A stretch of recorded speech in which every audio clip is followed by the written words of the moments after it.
People who built their whole relationship off of a lie. How did that work out for you? When I first met my girlfriend, Gia. She asked within 5 minutes if I understood Chinese. I panicked and for some reason said no.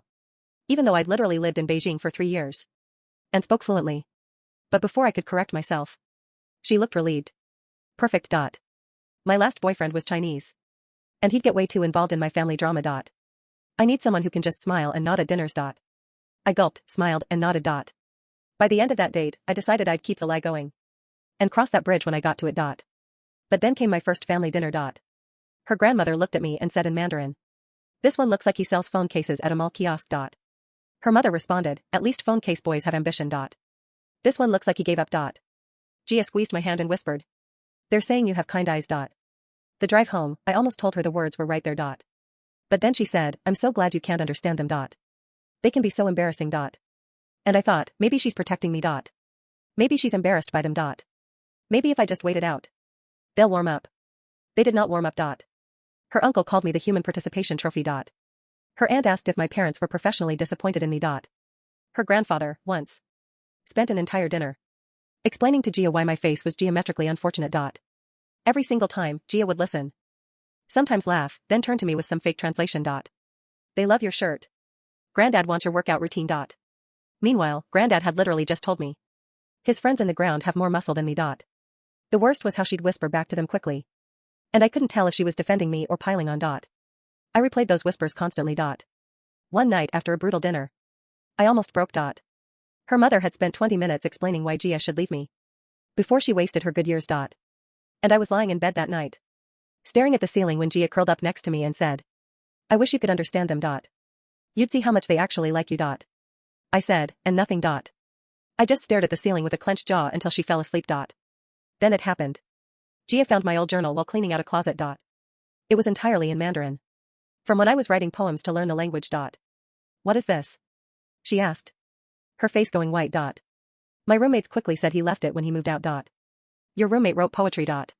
He was emotional. Her eyes narrowed. But she let it go. At least I thought so. Soon the tests began. She'd play Mandarin pop songs during dinner. Watching my face for recognition. She'd leave Chinese newspapers on the coffee table. To see if my eyes tracked the headlines. She asked me to try reading a fortune cookie slip out loud. I pronounced it like a drunk tourist. Interesting. I realized she wasn't just suspicious. She was terrified. If I understood Mandarin, it meant I'd heard everything. Every insult from her family. Every fake translation she'd fed me. The investigation escalated. She found Mandarin in my browser's language setting. Must have clicked something by accident. She discovered I'd liked a Chinese restaurant's post. That was captioned entirely in Mandarin. I liked the picture of the dumplings. She noticed my Netflix algorithm suggested Chinese dramas. It knows I eat a lot of takeout. One night, her mother insulted my shoes at dinner. And my jaw tightened for half a second. Foot cramp, I said. Gia stared at me for a long time after that. She didn't believe me, but she couldn't prove anything. Then came the trip to meet my parents. We drove 6 hours to my hometown. Everything was going perfectly. My parents loved Gia. Gia loved my parents. We were sitting at dinner when Gia mentioned. She wished I could understand her family better. Oh, but he should be able to. Mom said brightly. He lived in Beijing for 3 years. We visited him all the time. His Mandarin is rusty, Dad shouted over her. Knocking over his water glass. His Mandarin is very rusty. He barely remembers a word. Mom looked confused. What no? He was fluent. He used to translate for us when we visited him in Maine. Dad yelled when we visited him in Maine. Lots of Chinese restaurants there. He would read the menus, just the menus. Mom stared at Dad like he'd lost his mind. What are you talking about? He won that translation competition. And Dad kicked her under the table. And Mom went silent. The room went quiet. I stared at my plate. Gia stared at me. Then at my mother, then back at me. Translation competition. I had nothing. My mother had just blown 3 years of perfect cover. In under 30 seconds, Gia's face cycled through about 15. The silence that followed my mother's comment wasn't just quiet, it was a physical weight. It was the kind of silence that sucks the air out of a room and replaces it with pure, high-grade helium. Translation competition? Gia whispered. Her voice sounded thin, like it was coming from a radio in the next room. My dad, bless his panicked heart, tried one last Hail Mary. It was a menu translation competition. Very competitive. The font was terrible. Papyrus everywhere. Gia didn't look at him. She looked at me. And for the first time in 3 years, I saw her look at me not as her boyfriend, but as a stranger who had been wearing a mask. 3 years, she said. It wasn't a question. Gia, I can explain, I started, reaching for her hand. She recoiled as if I were made of molten lead. She stood up, her chair screeching against the hardwood floor, a sound that made my mother wince. I need to go, Gia said. She grabbed her purse. I can't. I need air. Gia, wait. She was out the door before I could stand up. I looked at my mother, whose hand was covering her mouth in belated horror. Did I say something wrong? Mom asked weakly. You just nuked my life, Mom, I said, grabbing my keys. But the appetizer was great. I found Gia in the driveway, pacing next to my car. She wasn't crying. She looked like she was trying to solve a complex math equation that resulted in the heat death of the universe. Unlock it, she said. Gia. Unlock the car. We are driving back to the city. If you say a word before we hit the highway, I will tuck and roll out of the moving vehicle. I unlocked the car. We got in. The first hour was silent. Just the hum of tires on asphalt and the radio playing low. I watched her out of the corner of my eye. She was staring out the window, her reflection in the glass looking ghostly. Finally, somewhere near the Massachusetts border, she spoke. Grandpa calling you a geometrical nightmare, she said. You heard that? I gripped the steering wheel tighter. Yes. And Mom saying you look like a depressed golden retriever? Yes. And my cousin asking if you were born without a chin? I actually missed that one. I was chewing. She turned to me, her eyes wide and horrified. Do you have any idea how humiliating this is for me? I blinked. For you? Gia, they've been roasting me for 3 years. I'm the victim here. No. You're not the victim. You're the spy. She threw her hands up. Do you know what I've been doing? I've been rewriting reality for you. I've been turning their verbal garbage into poetry. I made you feel safe. I made you feel welcomed. And the whole time, you were sitting there, eating their dumplings, listening to me lie to your face, and probably laughing at me. I wasn't laughing, I said softly. I was grateful. Grateful? She let out a sharp, hysterical laugh. You let me look like an idiot. You let me sit there and say, oh, Grandma loves your haircut, when she actually said you look like a wet rat. You knew I was lying. Every single time. I knew you were protecting me, I argued. That's why I didn't say anything. I saw how much you wanted them to like me. If I told you I understood, you would have stopped bringing me. You would have fought with them. I wanted peace, Gia.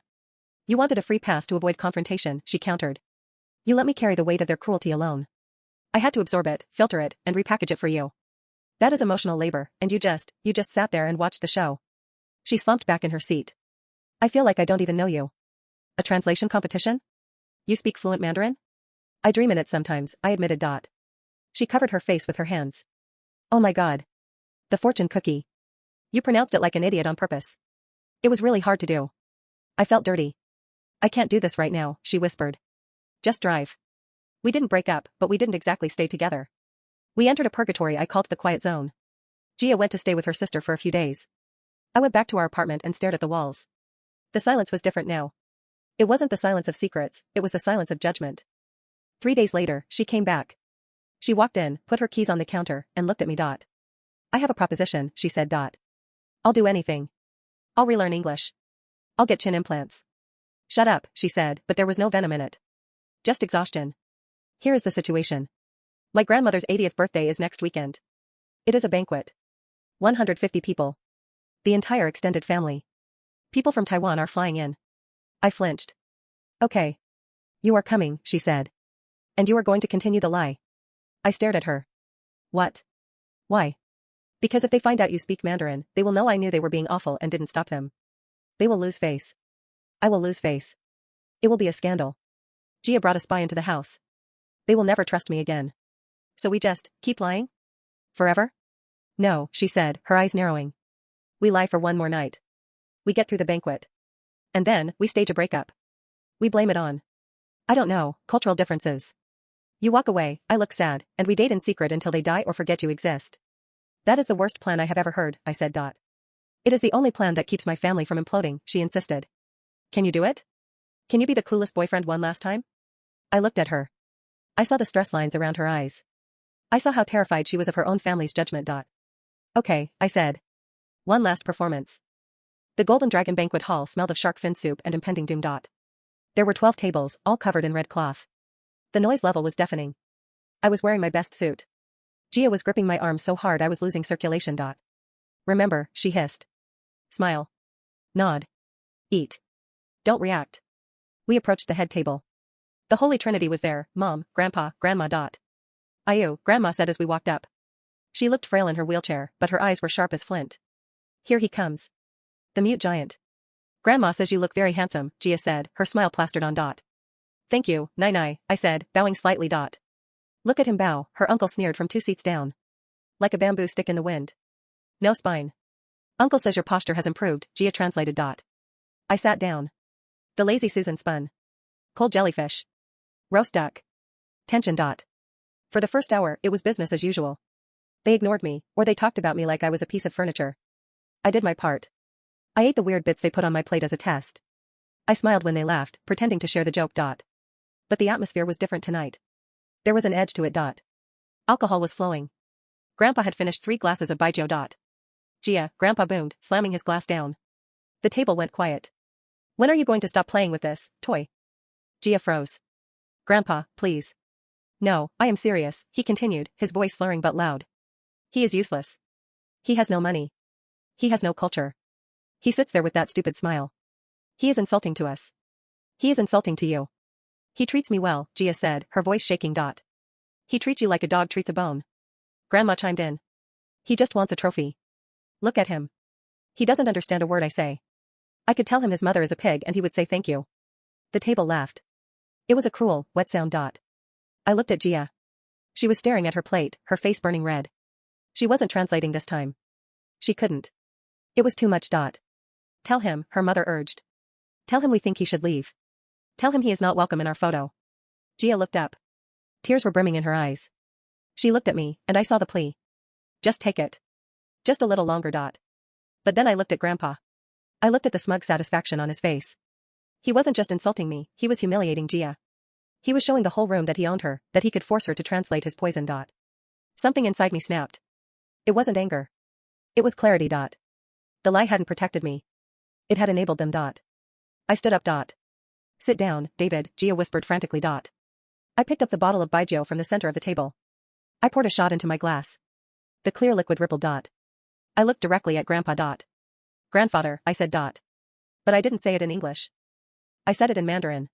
Perfect, crisp, Beijing accented Mandarin. Yay. The sound of the fork dropping on Uncle's plate was the only noise in the room. Grandpa's eyes bulged. What? I raised the glass. You asked why I sit here with a stupid smile, I continued, my tones flawless. I smile because I was raised to respect my elders, even when they have the manners of a street dog. Gia gasped. Her mother looked like she had been slapped with a fish. You. Grandma pointed a trembling finger. You understand? Every word, I said, turning to her. For 3 years, Nai. I heard you call me a phone case salesman. I heard you mock my parents. I heard you tell Gia she was wasting her good years on a loser. I took a step toward the center of the room. The other tables were watching now. I didn't speak because I loved your granddaughter enough to let her have her piece, I announced, my voice carrying to the back of the hall. I let you think I was stupid so she wouldn't have to choose between us. But tonight, you didn't just insult me. You insulted her choice. You insulted her dignity. I looked at Gia's mother. And for the record, my mother is not a pig. She is a retired pediatrician who won a medal for service. And my phone case ambition? I run a logistics team that handles shipping for half the tech in the city. I make more in a month than your son makes in a year. I pointed at the uncle, who shrank into his chair. I turned back to Gia. She was staring at me with her mouth open, tears arrested on her cheeks. She looked shocked, yes. But she also looked impressed. I am done being the quiet American, I said to the room. If you want me in this family, you will speak to me with respect. If you don't, then you will lose Gia. Because she deserves better than a family that forces her to lie to survive dinner. I downed a shot of baijiu. It burned like gasoline. I slammed the glass onto the table. Does anyone have any questions? I asked. Silence. Absolute, terrifying silence. Then, slowly, from the back of the room, a slow clap started. It was Gia's cousin, the black sheep who rode a motorcycle. Then her younger sister joined in. Grandpa stood up. He looked furious. He looked like he was about to flip the table. He stared at me. I stared back, unblinking. You have a Beijing accent, Grandpa grunted. I lived in Chaoyang district, I replied. Grandpa narrowed his eyes. He looked at Gia, then back at me. He sat down slowly. Chaoyang has good dumplings, he muttered. He picked up his chopsticks. Sit down. You are blocking the fish. The car ride home was loud. I can't believe you did that. Gia screamed, hitting the dashboard. I can't believe it. Manners of a street dog? David. That was suicidal. Did you see his face? I laughed, the adrenaline still pumping through me. I thought his head was going to pop off. My mother is going to have a stroke. A literal stroke.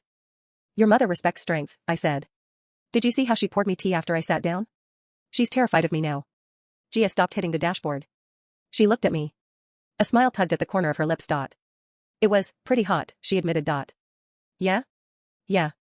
The accent. You sound authoritative. It's weird. I told you. I won a competition. She reached over and took my hand. You realize we can never break up now, right? You just declared war on my ancestors. If we break up, they win. I don't plan on breaking up, I said. But I am done with the tests. No more fortune cookies. Deal. It didn't become perfect overnight. The next Sunday dinner was awkward. When we walked in, the room went quiet. Grandma side-eyed me. So, Grandma said in Mandarin. The spy returns. Hello, Nai, I replied in Mandarin. You look radiant today. That shade of green makes you look less like a lizard than usual. Gia choked on her water. Grandma's eyes widened. Then, incredibly, she let out a dry, raspy cackle. He has a tongue, she told the table. Sharp. Good. The dynamic shifted. They didn't stop roasting me, that was their love language, apparently, but now, I could fire back. When Uncle made fun of my shoes, I critiqued his hair dye job. When Mom asked when I was going to get a real job, I asked when she was going to learn to cook rice without burning the bottom. It became a game. A verbal sparring match. One night, 6 months later, I was in the kitchen helping Gia's dad chop vegetables. David, he said, speaking English for the first time in years. Yeah, Dad? The journal, he said. The poetry. I froze. Yeah? Gia showed me. A long time ago. He chopped a carrot loudly. Your characters are sloppy. Your stroke order is wrong. I know, I said. He paused. He looked at me. But the words were good. You wrote about her eyes. I did. He grunted. Good. Keep practicing. Maybe one day you will be literate. He handed me a beer. I took it. It wasn't a hug. It wasn't a blessing. But in this family, being told to keep practicing was basically a knighthood. I walked back into the living room. Gia was arguing with her mom about wedding venues. Grandma was shouting suggestions from the couch. He can't wear blue. Grandma yelled. Blue is for funerals. I sat down next to her. I'm wearing blue, Nai, I said in Mandarin. And you're going to love it. She slapped my knee. Stubborn ass. Old bat. She smiled. I smiled. Gia looked over at us and rolled her eyes, but she was smiling too. The lie was over. The war was over. And for the first time I didn't need a translation to know I was exactly where I belonged.